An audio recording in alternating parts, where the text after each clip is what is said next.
我是什么身份？皇后。Yes， 这可太好了！但你已经失宠多年了。Yes， 有钱有权，还不用伺候臭男人，爽翻！你的母家虽富可敌国，却只是低贱商贾。Yes， 娘家给力又不缺钱，还不用看男人脸色，完美！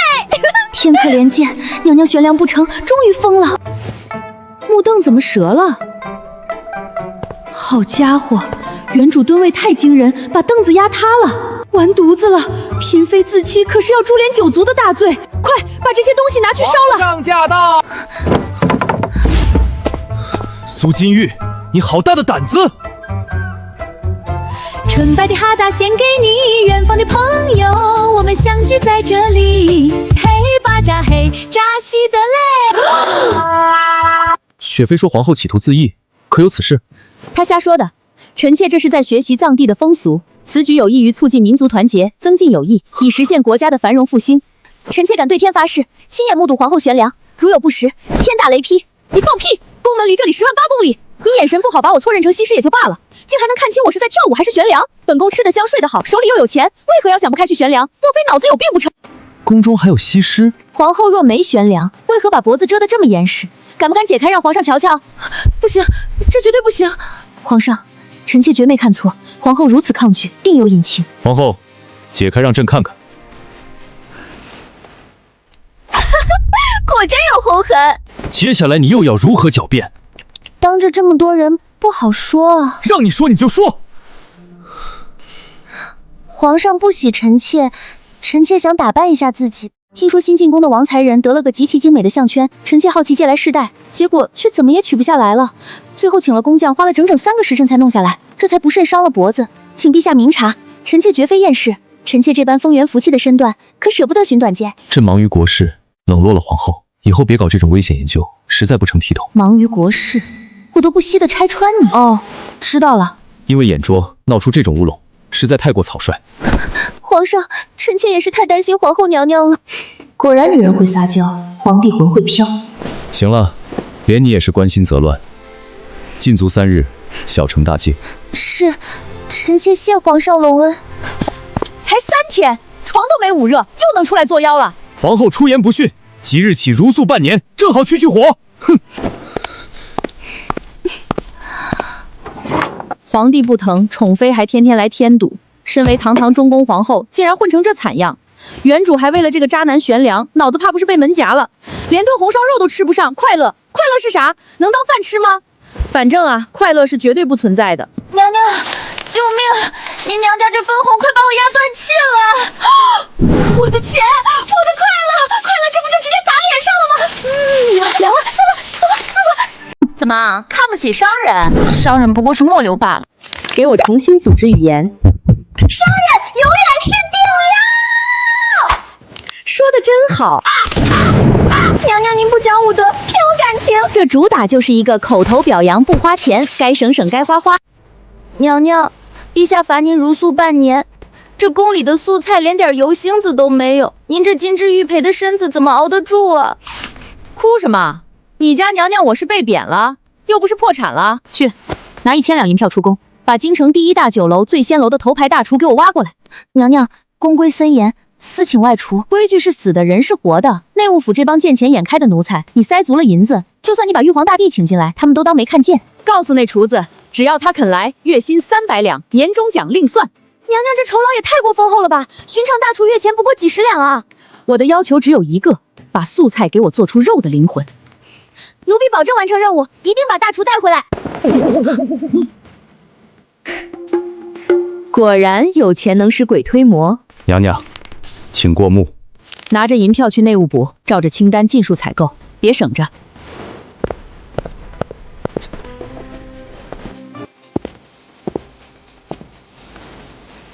王大厨，食材一应俱全，这下可算是万事俱备了。皇后娘娘放心，小人定不负所托。娘娘，吃饭了。这素菜做的比真肉还要解馋，王大厨手艺果真出神入化，简直以假乱真。皇上驾到，雪妃娘娘驾到。皇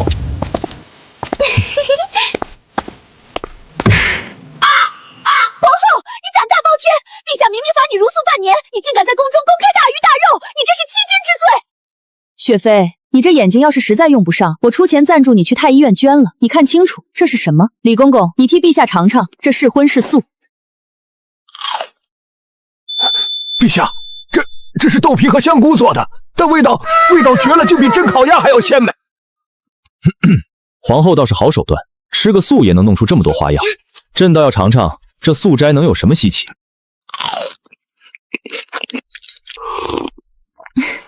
陛下，味道如何啊？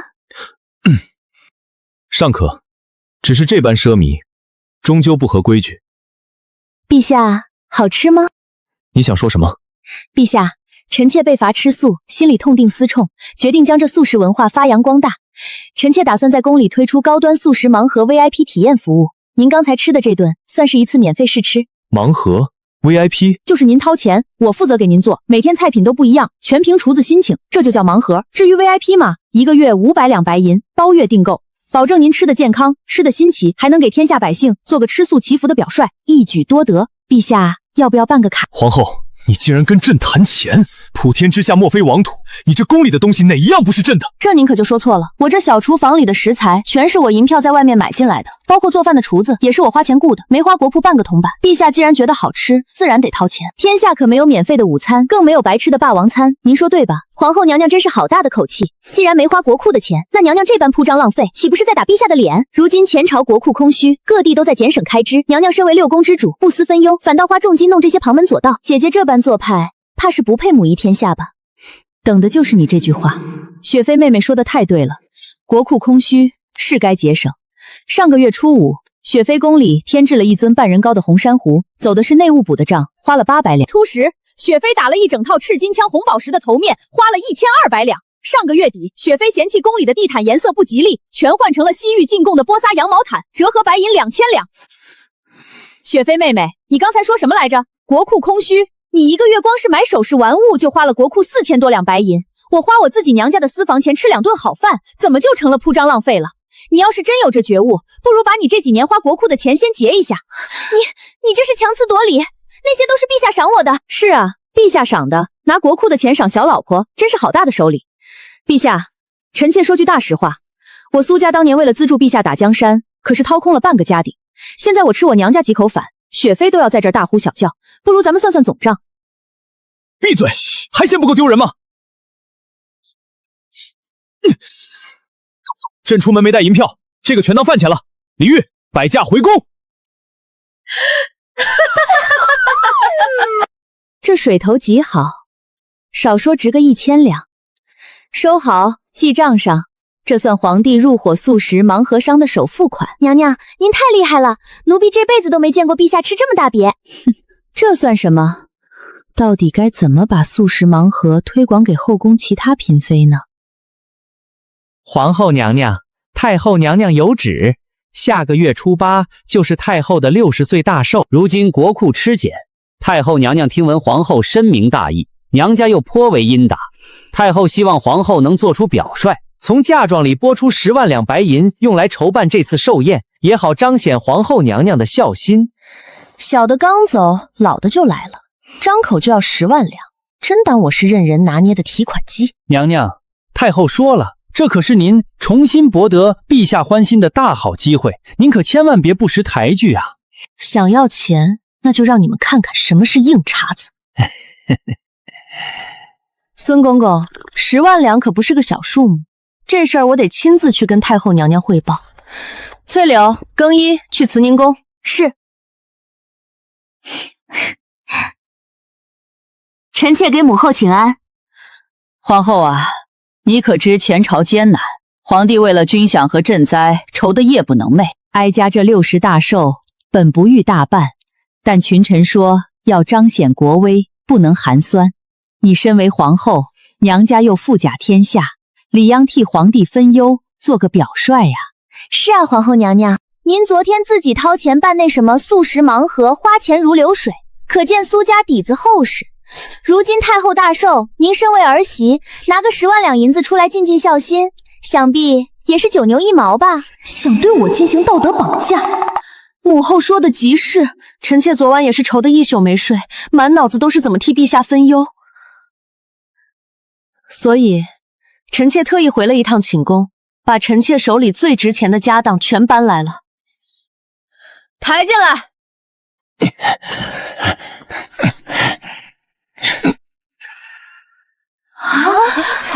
哎呀，皇后娘娘真是大手笔，这得装了多少奇珍异宝啊！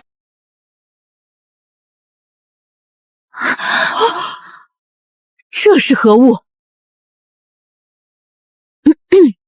大启开国前3年，萧剑于冀州被困，大雪封山，粮草断绝，向苏家借白银80万两充作军招，立字为据，萧剑亲笔画押。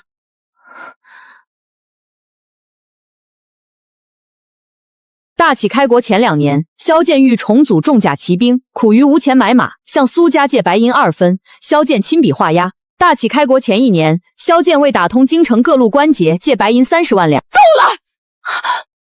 苏金玉，你放肆！天下都是皇上的，你居然敢拿这些陈芝麻烂谷子的事儿跟皇上算账！母后这话就不讲理了。欠债还钱，天经地义。当年借钱的时候，陛下可是一口一个苏家大恩，没齿难忘，连这欠条都是他亲自按的血手印。怎么着？现在天下打下来了，皇位坐稳了，就想赖账了？过河拆桥也没这么快的吧？皇后，你胆敢辱骂圣上，你这是大逆不道！皇上纳你为后，已经是给了你们苏家天大的恩赐，你竟还敢不知足的要钱！闭上你的嘴！你一个花国父钱买波斯地毯的败家子，有什么资格在这跟我谈恩赐？既然你觉得当皇后是恩赐，不如你替陛下把这账还了，这皇后位子我明天就让给你坐。不如你替陛下把这账还了，这皇后位子我明天就让给你坐。各位，我这箱子里一共是136张欠条，本金加起来不多不少，正好350万两白银。至于利息嘛，我昨天半夜用算盘打过了，按当年约定的利息复利滚雪球，到现在少说也有150万两，总计500万两。母后，只要陛下把这500万两的欠款结清，别说给您老人家拿10万两办寿宴，我直接出200万两给您盖个全新的避暑山庄，再请几百个戏班子给您唱上3个月，您看如何？你，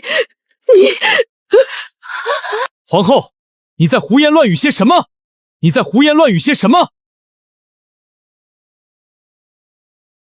陛下您来的正好，您看看这手印是不是您当年按的？臣妾正跟母后对账呢。皇后，你跟朕过来。苏金玉，你疯了是不是？当着那么多人的面拿欠条说事，朕的脸往哪儿搁？你让朕以后怎么在后宫立威？面子是自己挣的，不是别人给的。陛下要是觉得丢脸，把钱还上，面子自然就回来了。朕现在哪有钱？前线要打仗，各地要修水利，国库里都能跑老鼠了，你就不能体谅体谅朕？我可以体谅你，但谁来体谅我的钱袋子？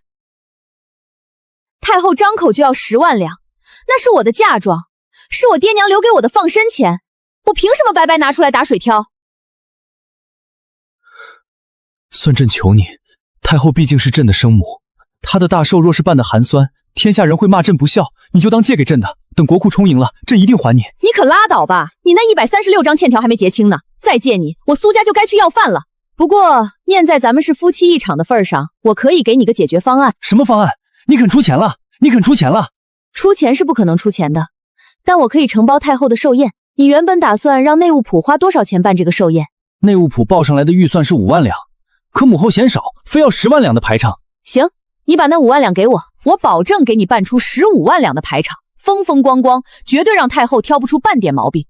5万两办出15万两的排场，你当朕是傻子啊？内务府那帮人精都做不到，你能做到？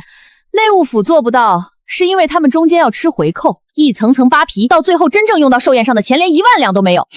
我这叫项目承包制，你把钱拨给我，我全权负责采购、统筹、人事，但我有个条件，整个寿宴的筹办过程必须我一个人说了算，包括陛下你都不许插手，否则这烂摊子你自己收拾，欠条我也天天拿出来念。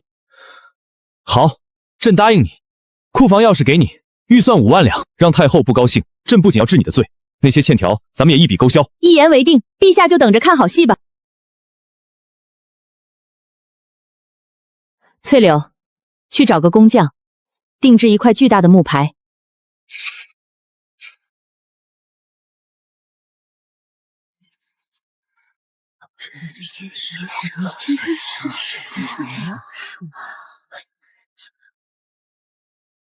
苏金玉这个贱人，竟然让他躲过一劫，还趁机把办寿宴的肥差揽到了自己手上。娘娘息怒，皇后娘娘既然揽下了这差事，若是办好了，陛下必定对她刮目相看。咱们得想个法子啊！办好，本宫要让他死无葬身之地。本宫要让他死无葬身之地。他不是要全权负责采购吗？你们俩明天就去长春宫应聘那个什么项目组。娘娘，您的意思是？他苏金玉有钱，但他不懂这宫里的水有多深。你们打入内部，拿到采购的单子，本宫会让人在宫外接应你们。你们把所有的采买价格都给我往高了报，然后用最劣质的假货顶替。等到寿宴那天，东西全是用次品凑数的，账面却亏空了5万两。以次充假，贪没国库，惹怒太后，这3项罪名加起来，我看他苏家就是有金山银山，也保不住他这颗项上人头。职场大清洗马上开始。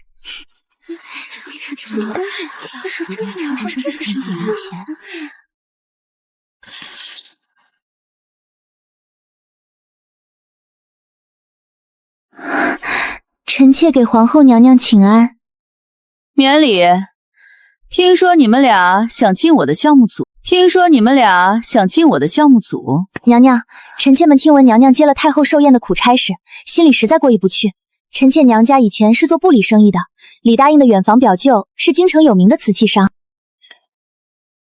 好家伙，真把我当傻子糊弄了。市价100两的瓷器敢报500，面粉分更是贵了10倍。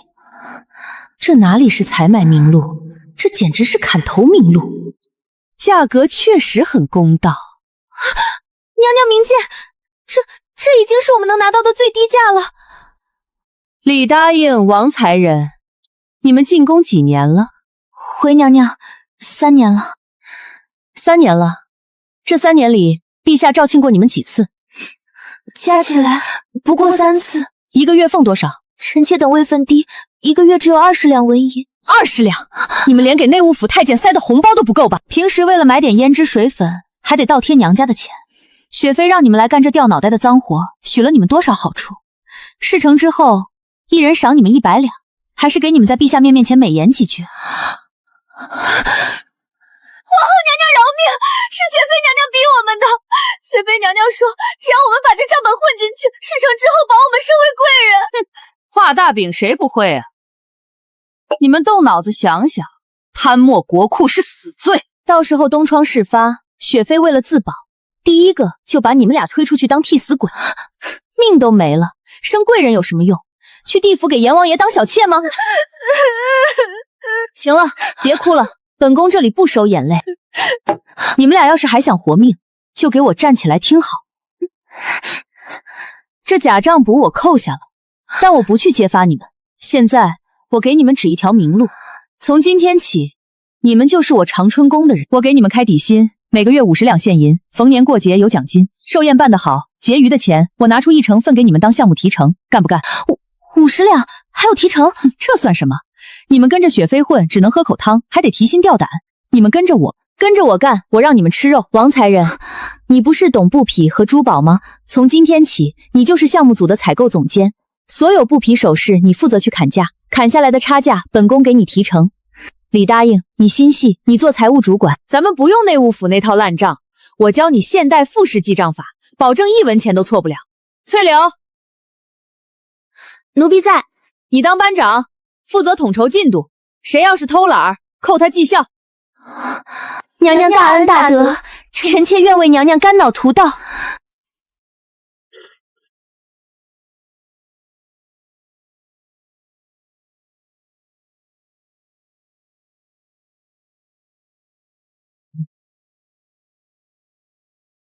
王才人，这批江宁织造局的红绸你到底砍下来多少？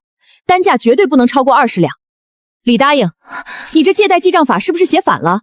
资产增加在作坊，负债增加在作坊，赶紧重算，马上要出月度报表了。刘常在，寿宴的菜品成本再压缩一下，那个什么东海大龙虾太贵了。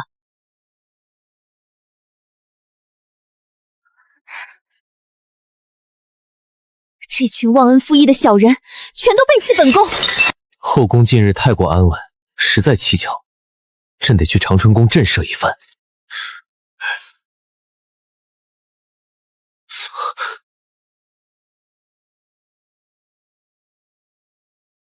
2条。哼，我糊了，给钱给钱！皇上驾到！皇上来了。哎呀，臣妾这把账还没对完呢。皇上您先随便坐。解方500两，比方等等。刚才谁碰了我的算盘？皇上您小心点脚下，别踩着臣妾的凭证。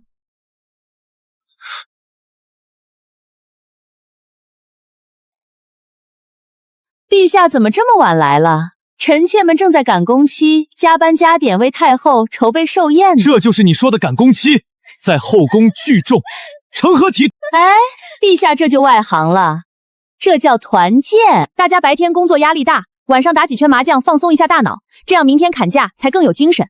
再说了，我们玩的筹码都是用工资抵扣的，没拿国库1分钱。苏金玉，你是不是觉得朕把预算交给你，你就可以在后宫为所欲为，连朕都不放在眼里了？工作时间不谈感情。陛下，现在已经是亥时了，属于员工下班休息时间。你要是没别的事儿，就请回吧，别打扰我们复盘。明天一早，王才人还要去内务府跟那些老油条吵架呢。你好得很，苏金玉，朕看你是真疯了，你把朕的后宫弄得乌烟瘴气，朕看你这协理六宫的权力是不想要了。李煜，传朕旨意，从明日起收回皇后协理六宫之权，断绝长春宫一切月俸。朕倒要看看你这所谓的项目组还能撑几天。娘娘，陛下好像真的动怒了，要收回您的权利，这可怎么办？慌什么？他敢断我的月坊，我就敢断他的命脉。翠柳，准备笔墨，我要给我爹写封家书。娘娘，您真要给老爷写信啊？陛下毕竟是95之尊，若是逼急了，95之尊怎么了？95之尊不吃饭不穿衣不用花钱啊。爹，女儿在宫里受委屈了，狗皇帝不仅断了我的生华费，还要夺我的权，您看着办。第一，江南盐矿的苏家股份即刻撤资30%。第二，掐断内务府今年所有的丝绸和棉布供应链，不用多，停供半个月就行。连夜用苏家的专属信鸽送出去，告诉暗卫800里加急，最迟明早必须送到我爹手里。娘娘，您这是要断了大启的经济命脉啊！这叫经济制裁。早点睡，明天还有一场硬仗要打呢。那帮内务府的老油瓢可没那么容易交出实权。姐妹们，打起精神，今天务必把内务府的烂账查个底朝天。是。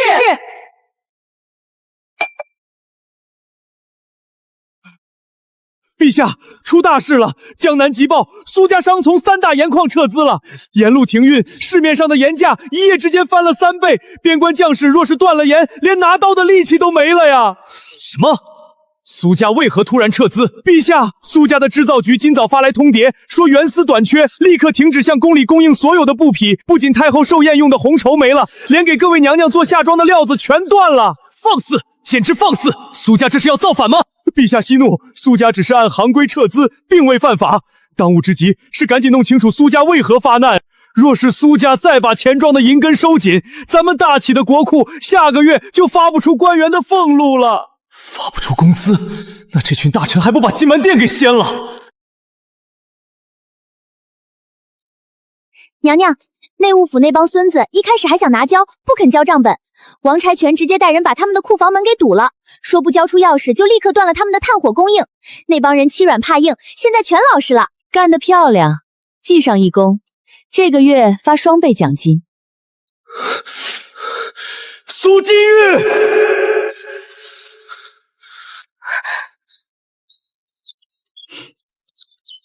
哟，什么风把陛下吹来了？陛下昨晚不是说要收回我的权利吗？怎么，内务府那5万两银子不想省了？你少跟朕装蒜！江南盐矿和内务府布匹的事，是不是你干的？饭可以乱吃，话可不能乱说啊，陛下。臣妾现在可是个被断了月俸的穷光蛋，我娘家心疼我没钱花，稍微调整了一下产业结构，怎么能怪到我头上呢？你打，朝这儿打！你今天这一巴掌要是落下来，明天苏家钱庄就能让全京城的米价翻10倍。你要是觉得你的皇位比你的面子重要，你尽管动手。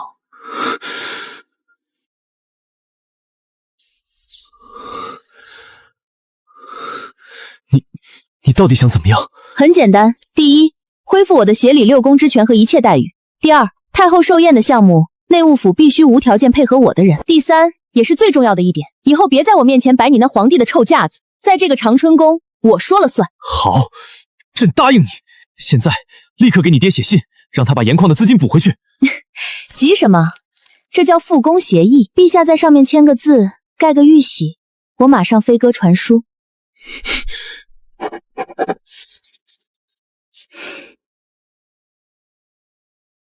皇后这几日似乎与从前大不相同了。玉儿，其实朕这3年冷落你也是有苦衷的。朝堂不稳，太后又对你，今晚朕就留宿在长春宫，咱们夫妻俩好好说说话。这可是传说中霸总的专属台词啊！可惜我对这种二手凤凰男一点兴趣都没有。别介，陛下，你有空去看看雪妃妹妹吧，她那波做地毯还没踩热乎呢。朕现在不想看她，朕就想陪着你。今晚朕哪儿也不去。陛下请自重，我长春宫有规矩，工作时间不谈感情。我们现在的关系是董事长和项目投资人的关系，公司明文规定禁止办公室恋情，请您立刻出去，别耽误我核对账目。办公室恋情那是何物？就是不伺候你的意思。翠柳，送客，顺便把大门锁了，今晚谁来也不许开。是。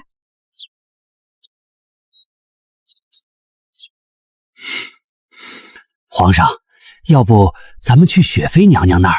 不去。回御书房。皇后既然要搞什么项目，朕倒要看看她能搞出什么名堂来。你说咱是真傻？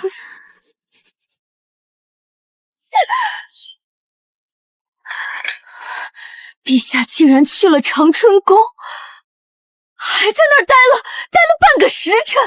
苏金玉那个死肥猪，他到底给陛下灌了什么迷魂汤？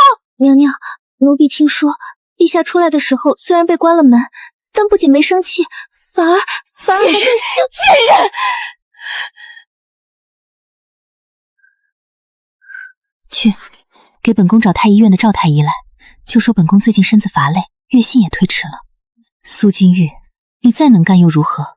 在这后宫里，母凭子贵才是唯一的铁质。本宫若是怀了龙嗣，看你还拿什么跟我斗 ？Yes， 省下了2万两，正好给大伙儿发放奖金。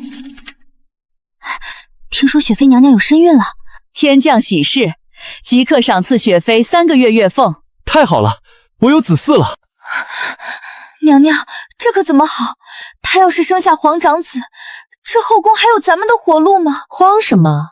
肚皮长在她身上，她爱怀就怀，咱们该分钱分钱，该干活干活。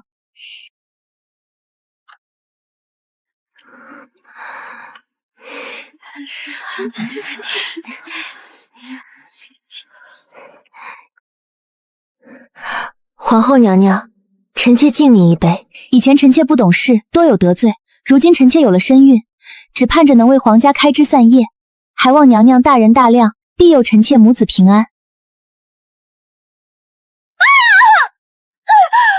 我的肚子好痛，我的孩子！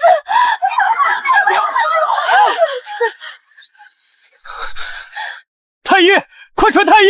血，娘娘见红了！苏金玉，你好狠的手段！雪妃敬你一杯酒，你竟然暗下毒手，谋害皇嗣！母后，饭可以乱吃，话可不能乱讲。我连他一根手指头都没碰，大家可都看着呢。碰瓷也没有这么碰的吧？你还敢狡辩！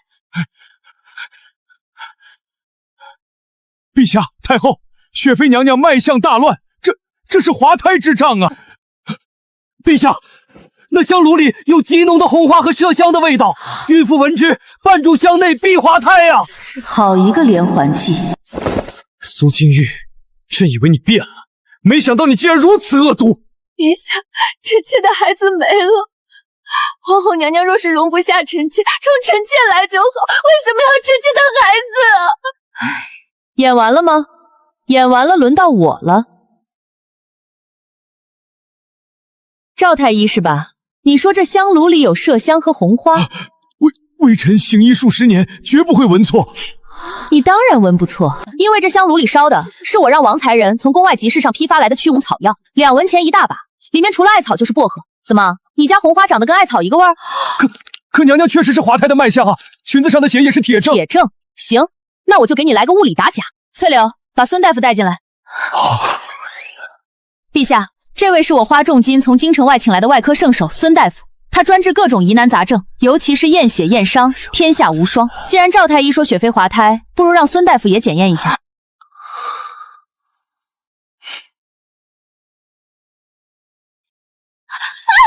你干什么？别碰我！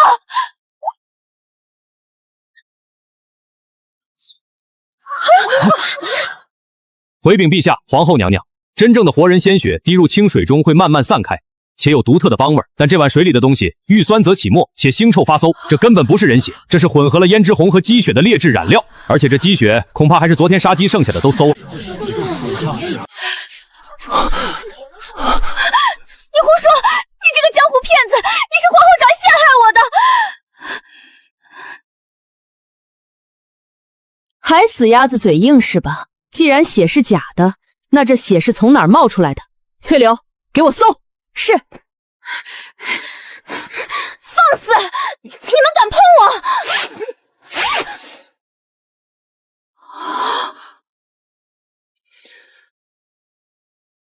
陛下饶命！太后饶命啊！都是雪妃娘娘逼微臣这么干的。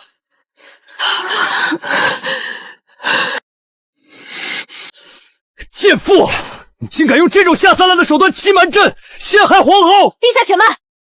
怎么，你还要替这个毒妇求情？求情？你想多了，杀他就是一刀的事，太便宜他了。而且弄脏了我的地板，还得自己花钱洗。再说了，咱们太后大寿马上就到了，这结果见血多不吉利啊！他不是精力旺盛，喜欢搞小动作吗？咱们后宫正好缺个保洁队长。陛下，即刻剥夺他的妃尉封号，贬为庶人，把他发配到内务部，让他去刷马桶，没有我的准许，半步不得离开。就依皇后所言，把这个毒妇拖下去。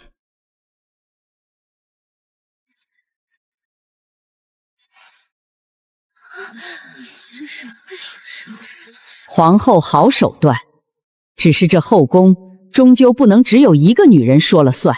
娘娘，太后把自家亲侄女接进宫了，一来便直接册封为贵妃。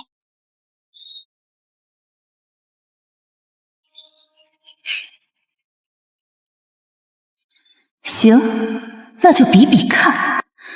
留让宫内局势见势便控。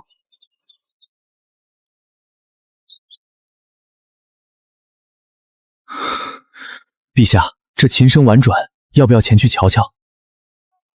娘娘，您怎么一点都不着急啊？新贵妃这几天把陛下的魂儿都快勾走了。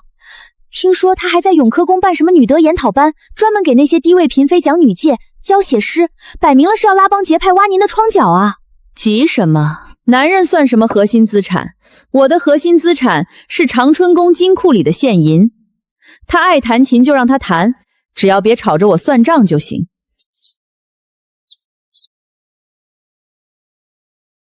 娘娘，这新贵妃摆明了是想给咱们来个下马威，咱们是去还是不去？去啊，为什么不去？人家新官上任3把火，总得去捧个场。顺便你们俩也去给我做个市场调研，看看他那永科宫有什么值钱的玩意儿，或者有什么可以开发的商业项目。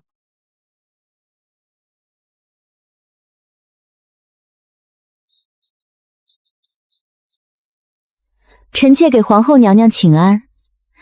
听闻娘娘近日操劳俗务，满身铜臭，臣妾特意办了这赏花宴，想让娘娘和各位妹妹沾沾这牡丹的雅气，洗洗身上的浊气。贵妃这话说的有意思，俗物怎么了？没这俗物，你头上戴的金步摇，身上穿的素云锦，难不成是喝西北风变出来的？花开堪折直须折，莫待无花空枝。各位妹妹，今日良辰美景，咱们不如以这牡丹为题，各赋诗一首如何？若是谁拔得头筹，臣妾便将这只御赐的紫玉步摇赏给他。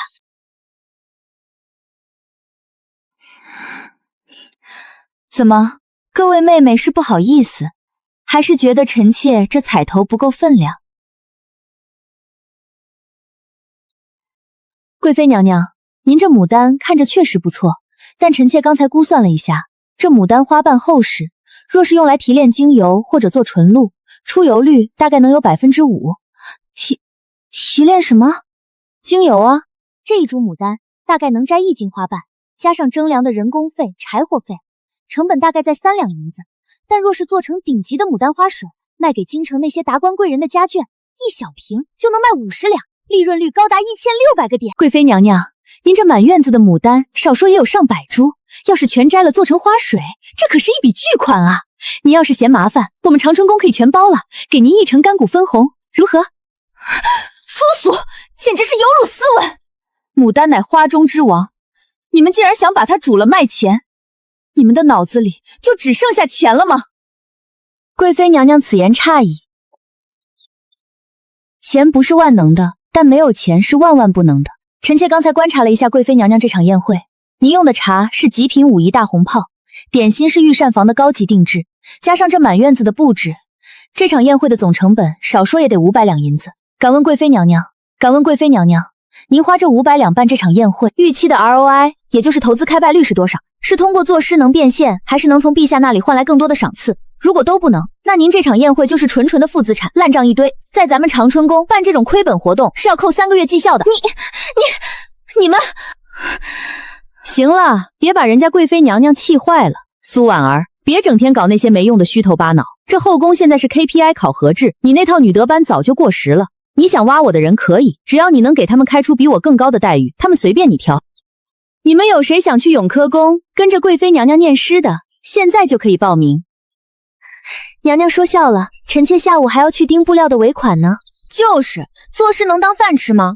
下个月的财报我还差2页没写完呢。听见了吧？时代变了，妹妹，在绝对的资本面前，你那点绿茶手腕连个水花都砸不出来。好好当你那个拿死工资的空降骑行物吧，别来沾边。姑娘们，下班回宫对账分钱。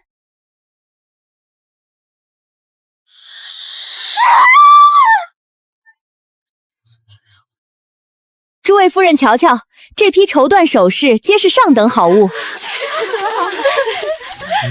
大家辛苦劳作，这份奖金理应分给各位。娘娘，出大事了！怎么了？内务府又来闹事了？不是，是前线北方边境急报，北狄大军纠集了20万人马，连破大齐3座城池，前线10万将士伤亡惨重。最可怕的是，国库里没有1粒军粮了。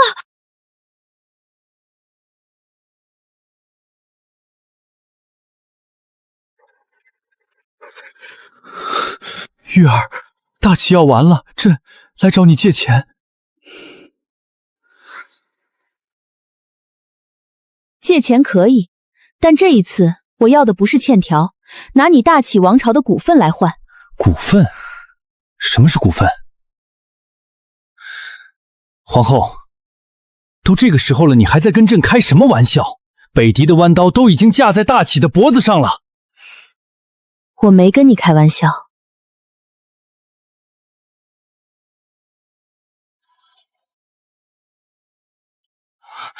陛下，你那国库是个什么烂摊子，你比我清楚。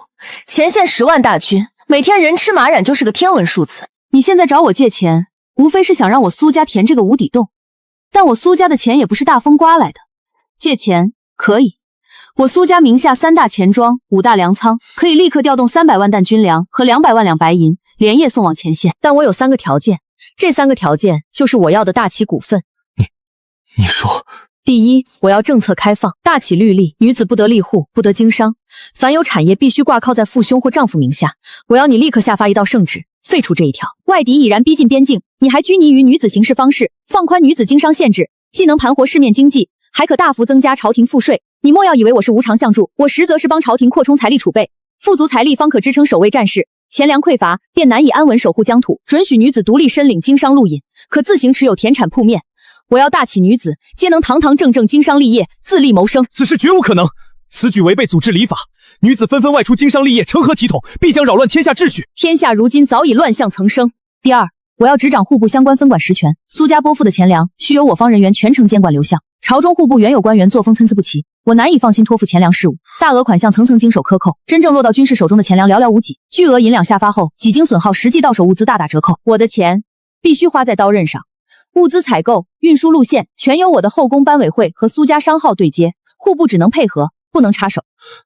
你要后宫干政？别给我扣帽子，这叫独立第三方审计和项目专款专用。我是你的最大债权人，兼本次战争的唯一天使投资人，我要求查账和监管资金流向，天经地义。你不同意也行，出门左转，找你那些天天满口仁义道德的大臣们筹钱去吧。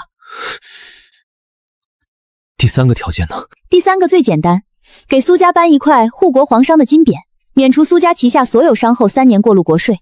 不仅如此，战争结束后，北狄若是投降割地，新开辟的边境互移，苏家要拿10年的独家专营权。苏金玉，你这哪里是在借钱，你这是要把朕的大启王朝掏空啊！错，我这是在救你的大启王朝，没有我这笔投资，大启明天就得改姓北狄。你现在是在拿未来的政策和红利换你现在的江山稳固，这笔买卖你赚翻了。签吧，陛下，边关的急报可不等人，多犹豫1秒，前线就多死几百个士兵。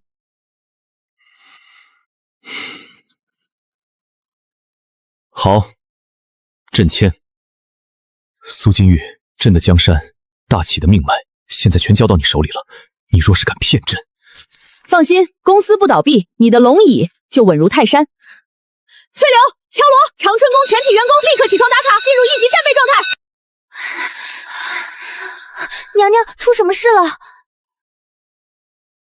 姑娘们，太后寿宴那种小项目咱们已经通关了，现在我们要接一个国家级的 S 级大项目，抗击北狄后勤保障战。前线急需粮草，李答应在。你带3个人，立刻核对苏家在冀州、并州2地的粮仓存量。1个时辰内，我要看到最优化的调拨路线和数量计算。记住，要算上运输途中的损耗率。是，臣妾马上去办。王才人在。你拿我的金牌和录制，立刻出宫，联系京城所有的车马行和镖局，别管他们要多少钱，告诉他们苏家出双倍价钱，天亮之前必须给我凑齐500辆大车和1000个熟练的车夫。是，臣妾这就去砸钱。其余人跟我一起接手户部的账册，我要把大启国库的每1分钱都掰成2半花。谁敢在这个节骨眼上贪污吃回扣，我直接让人把他送去前线填坑。这条路线损耗太高，必须重新核算，按我测算的路线走，时效和损耗才能兼顾。就按最终巧定的最优方案执行，各岗位紧盯进度，零失误推进。有他在，朕的江山彻底稳了。战局总算稳住了，北狄的算盘彻底碎了。7日补给，堪比神兵天降。后勤稳，则军心稳。全军休整，4级反攻。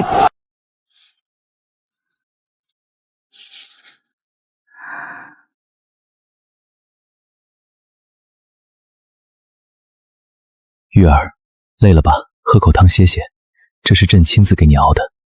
陛下，工作时间禁止职场骚扰。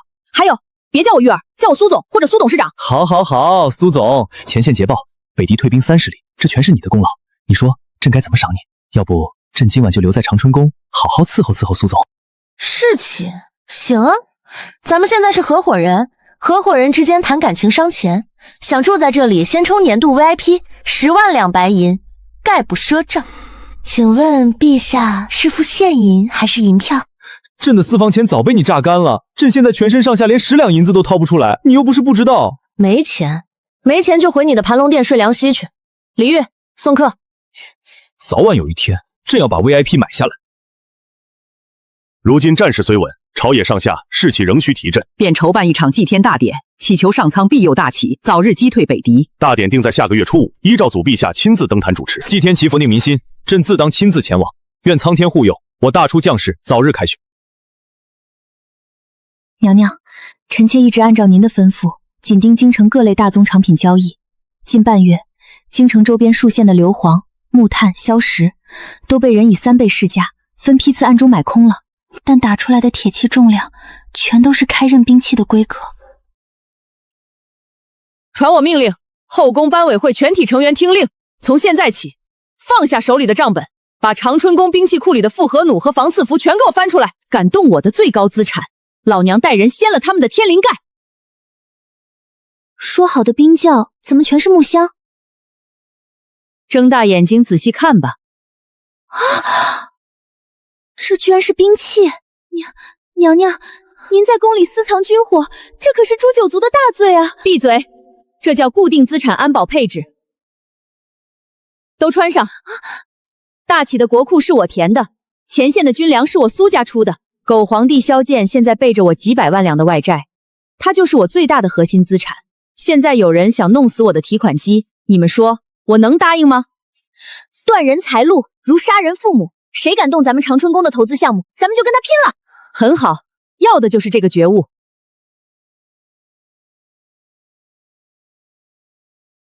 检查装备，带上解毒丸和金疮药。出发，目标南郊祭天台。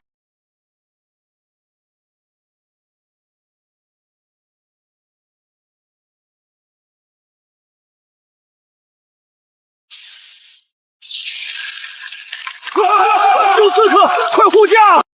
动手！许大启皇帝首级！北狄潜伏在京城的死士，神君父侯城生死，百娘要以命换命！快布阵，死守防线！大启皇帝，拿命来！真要是死了，他那几百万两银子，怕是真要打水漂了。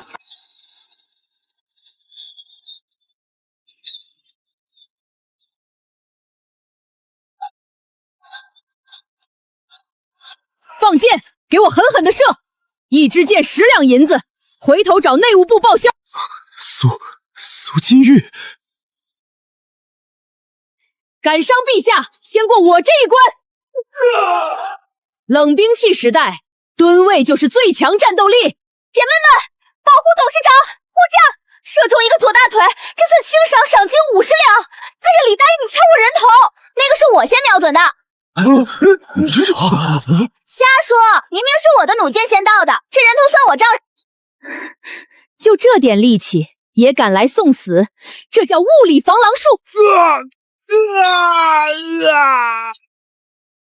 拿下！快，把人牢牢绑住！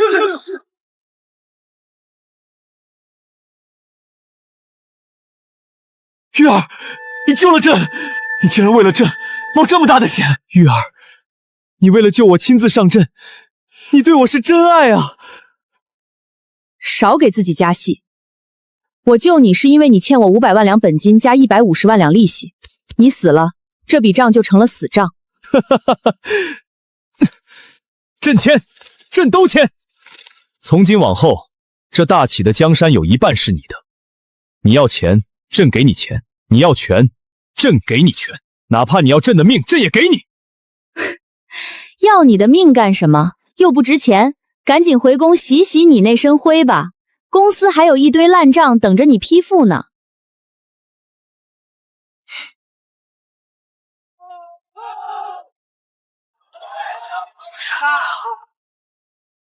从今往后，咱们也算正经经商办事的班子了。往后大家同心协力，把这份事业越做越大。这个价格绝对不行，再让利2成，这批货我才全数收下。各地银号账目逐一核对，货币调配按原定方案执行，月月都有分红进账，日子过得实在舒心。金玉这孩子真是咱们大启几百年难遇的好儿媳呀！打扫务必细致，一处死角都不能留。按照这个配比发酵，肥力定然能再上一个台阶。这营销文案一篇接一篇，真是片刻不得闲啊！哪还有心思风花雪月？先把今日的软文写完再说吧。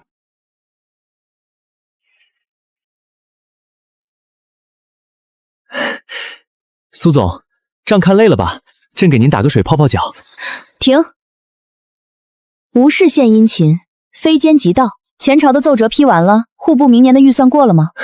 早批完了。玉儿，你看这天下太平了，国库也充盈了，我们相伴携手走到今日，往后不如朝夕相守，彼此作伴可好？长夜漫漫，朕今晚留下来陪你闲话家常，行吗？哼，想留下来相伴，咱们说好的规矩，你莫非忘了？朕手里的银钱全都用来还债了，眼下实在凑不出这10万两啊！没钱就免谈。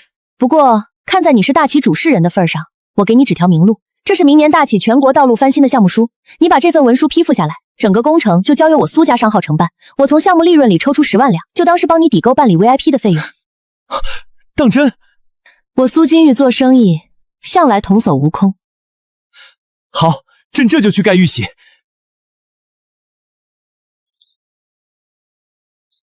真是个急性子。谁说后宫女人只能靠伺候男人才能活？有钱有权，把皇帝变成最高级打工人，这才叫完美的人生。